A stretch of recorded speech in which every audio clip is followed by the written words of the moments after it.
नमस्कार, मैं डॉक्टर सुधा रानी वर्मा नेचुरोपैथ आयुष शक्ति हेल्थ टिप्स में आपका स्वागत है। आज मैं बात करूंगी गॉल ब्लैडर में जो स्टोन हो जाता है वो कैसे बनता है। इससे पहले भी मैंने किडनी में स्टोन हो जाता है उसके लिए वीडियो बनाई थी। उस समय आपका आग्रह था कि मैडम गॉल ब्लैडर पर भी एक वीडियो बनाएं। तो आज मैंने गॉल ब्लैडर में स्टोन कैसे हो जाता है इस पर वीडियो बनाई है और इसके कारण क्या हैं, लक्षण क्या हैं, इसी के विषय में आज हम विस्तार से बात करेंगे। तो सबसे पहले जानते हैं कि गॉल ब्लैडर में पथरी बनती कैसे है।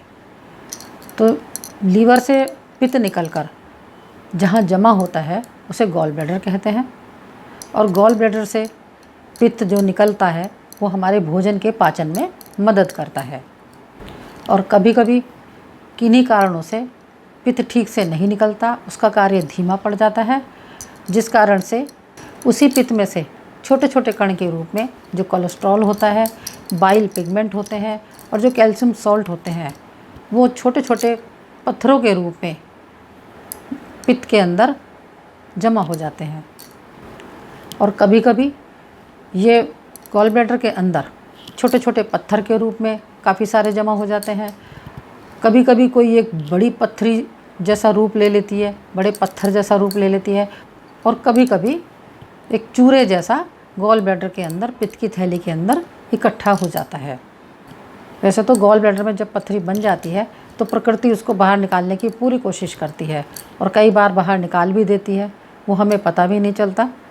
और कई बार जब वो बाहर निकालती है तो उस वक्त हमें थोड़ी दिक्कत महसूस होती है और कभी कभी हमें अपने प्रयास करके पथरी को बाहर निकालना पड़ता है। तो अब जानते हैं गॉल ब्लैडर में पथरी बनने के कारण क्या क्या होते हैं।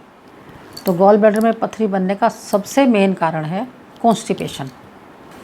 जो लोग ज़्यादा भोजन करते हैं या ज़्यादा मिर्च मसालों वाला गरिष्ठ भोजन करते हैं, पानी कम पीते हैं, कम परिश्रम करते हैं और जिनका वज़न ज़्यादा होता है और जिनका पेट अक्सर खराब रहता है, अधिकतर उन्हें ही ये रोग होता है। वैसे ये रोग एक दिन का काम नहीं है। जब हमारा शरीर विकारों से लद जाता है तब गॉल ब्लैडर में पथरी आती है, या शरीर में और भी कोई रोग जब ही आता है जब हमारा शरीर टॉक्सिन से भर जाता है। अब जानते हैं इसके लक्षण कि जब गॉल ब्लैडर में पथरी हो जाती है तो उसके क्या क्या लक्षण होते हैं।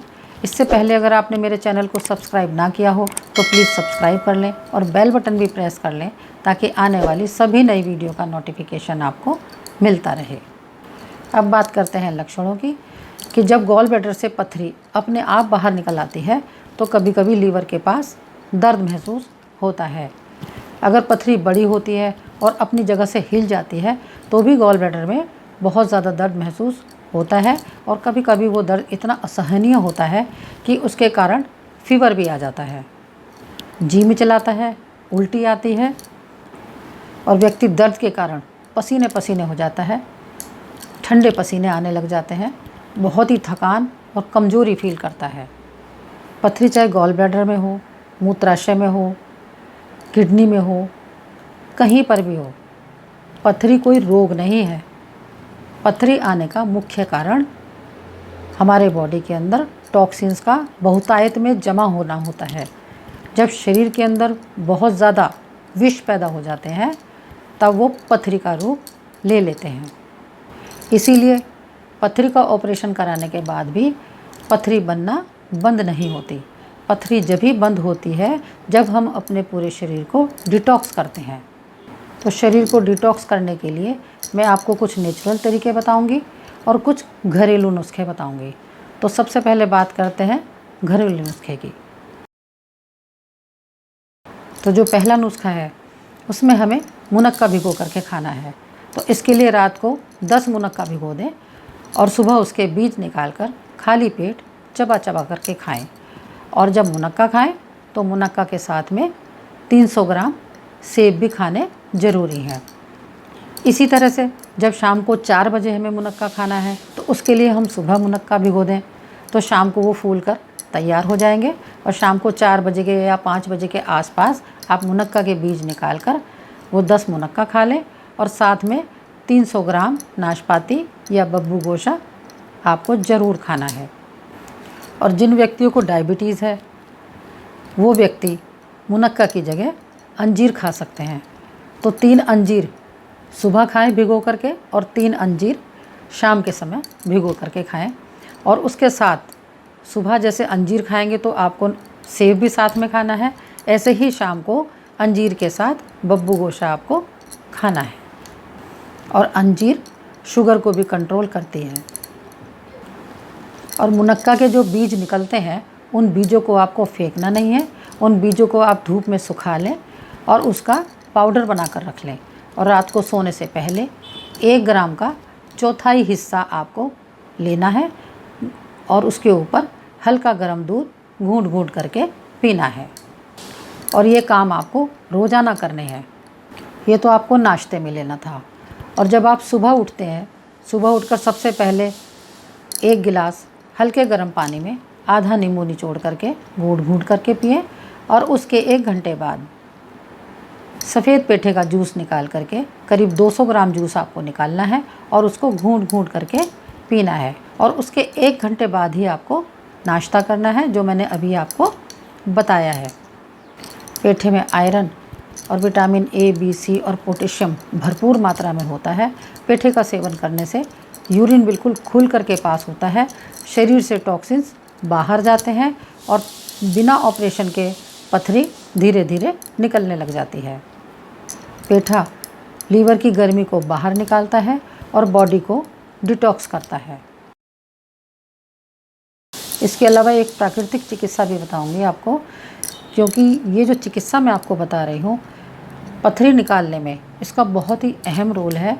और हमें अपने गॉल ब्लैडर के ऊपर गर्म ठंडी सिकाई करनी है, क्योंकि गॉल ब्लैडर लीवर के नीचे होता है और हमें उस जगह पर ही सिकाई करनी है। अपनी गर्म बोतल को उसी जगह पर रखना है और उसके बाद जैसे मैं और वीडियो में बताती आई हूँ कि 3 मिनट गर्म करना है और 1 मिनट ठंडा करना है। इसी तरह से हमें 3 मिनट गर्म सिकाई करनी है और 1 मिनट के लिए उसके ऊपर ठंडा टॉवल भिगो करके रखना है। इस तरह से हमें 4 राउंड करने हैं। इस चिकित्सा को करने के लिए एक ये हॉट वाटर बैग चाहिए जिसके अंदर गर्म पानी भरना है। तो मैंने इसमें गर्म पानी भर लिया है और गर्म पानी हमें इतना तेज़ भरना है कि आराम से सिकाई हो सके। और जब आप इसमें गर्म पानी भरें तो इसका मुंह खोल करके इसमें से थोड़ी सी एयर बाहर कर दें इस तरह से, नहीं तो ये फूली फूली सी रहेगी। और इसको थोड़ा सा पानी इसके मुंह तक ले आएँ और उसके बाद इसका ढक्कन लगा दें। ऐसा करने से इसकी एयर निकल जाती है और ये फ्लैट हो जाती है। तो सिकाई करने के लिए हमें इस बॉटल को पेट के ऊपर रखना है।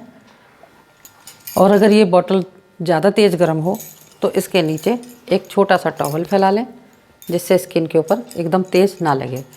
तो इसके लिए हमें 4 राउंड करने होते हैं।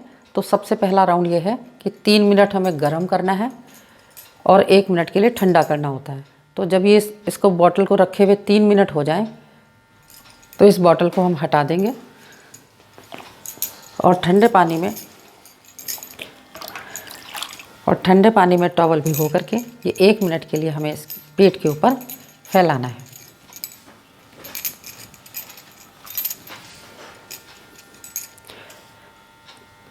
जब आधा मिनट हो जाए तो इसको पलट दें, क्योंकि इधर से टॉवल गर्म हो जाता है। और जब पूरा 1 मिनट हो जाए तो इस टॉवल को हटा दें और फिर से ये गर्म बॉटल सिकाई करने के लिए रख दें। और फिर हमें दूसरा राउंड करना है। 3 मिनट गर्म करना है और 1 मिनट के लिए ठंडा करना है। तो जब 3 मिनट पूरे हो जाए तो इस बॉटल को हटा दें और 1 मिनट के लिए ये ठंडा टॉवल फिर से रख दें। और जब आधा मिनट हो जाए तो इसको पलट दें और जब 1 मिनट पूरा हो जाए तो इसको टॉवल को हटा दें। इस तरह से हमें 4 राउंड करने हैं और हमारी ये सिकाई पूरी हो जाएगी। और जब सिकाई करें तो पेट बहुत भरा हुआ नहीं होना चाहिए, पेट खाली होना चाहिए। अगर आपने नाश्ता कर लिया है तो 1 से 1.5 घंटे बाद करें और अगर खाना खा लिया है तो करीब 3 घंटे बाद इस सिकाई को कर सकते हैं। और अगर आपके घर में ये वाली हॉट वाटर बैग ना हो और इस टाइप का जो जेल वाली बॉटल है अगर ये हो जो इलेक्ट्रिक से इसको हॉट गर्म कर लेते हैं तो इससे भी हम सिकाई कर सकते हैं, क्योंकि ये भी हमारे पेट पर पूरी तरह से आ जाती है। गर्म ठंडी सिकाई करने से हमारी पित्त नली रिलैक्स्ड हो जाती है और उसमें से पथरी निकलने में आसानी होती है। और गर्म ठंडी सिकाई करने से और ताज़े पानी का एनिमा लेने से जो गॉल ब्लैडर में पित्त का स्राव होता है वो उसकी वृद्धि तेज़ी से होने लगती है। जो उसका कार्य धीमा पड़ गया था वो कार्य क्षमता उसकी बढ़ जाती है और पथरी स्राव के साथ बाहर निकल आती है। छोटी छोटी पथरी तो पित्त के साथ बाहर निकल आती हैं, लेकिन जो बड़ी पथरी होती है, जब हम अपने डाइट में चेंज कर लेते हैं, एल्कलाइन फूड खाने लग जाते हैं, तो वो बड़ी पथरी जो है धीरे धीरे टूट टूट कर छोटे टुकड़ों में बदल जाती है या घुल घुल करके ख़त्म हो जाती है। इसलिए डाइट में चेंज करना बहुत ज़्यादा ज़रूरी है। जैसे दिन की शुरुआत हम नींबू पानी से करते हैं, इसी तरह से जब भी दिन में हम पानी पिएं वो हल्का गुनगुना होना चाहिए और उसमें हर बार आप आधा नींबू निचोड़ करके पिएं, क्योंकि नींबू पथरी को काटता है। इसके अलावा मौसम के फल, ड्राई फ्रूट्स, हरी सब्जियां, सलाद, अंकुरित हमें रोज़ाना खाना चाहिए। और अगर गाजर का मौसम हो तो गाजर चुकंदर का जूस भी हमें रोज़ पीना चाहिए, क्योंकि ये भी हमारी बॉडी से टॉक्सिन्स को बाहर निकालता है। जब शरीर के अंदर प्रॉब्लम हो, शरीर को डिटॉक्स करना हो, तो हमें अपने रोज़ाना की डाइट में 80% एल्कलाइन डाइट लेनी चाहिए और 20% एसिडिक डाइट लेनी चाहिए। सादा भोजन करें, पकी हुई दालें बिल्कुल ना खाएं, तली भुनी चीज़ें, मिर्च मसाले, मैदा, चीनी, चिकनाई से परहेज़ रखें और पालक व टमाटर ना खाएं। पालक में ऑक्जेलेट्स होते हैं और टमाटर में भी ऑक्जेलेट्स होते हैं जो पथरी को बनाने में सहायक होते हैं। लेकिन अगर आप टमाटर खाना चाहते हैं तो उनके बीजों को आपको बाहर निकालना ज़रूरी है।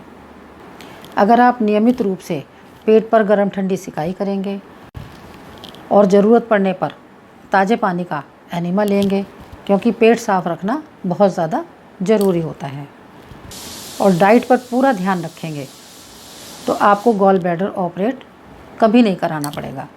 पथरियाँ घुल घुल करके अपने आप ही सब बाहर निकल जाएंगी। अगर वीडियो पसंद आई हो तो अपने दोस्तों में और रिश्तेदारों में ज़रूर शेयर करें। फिर मिलते हैं किसी नई वीडियो के साथ। नमस्कार, धन्यवाद।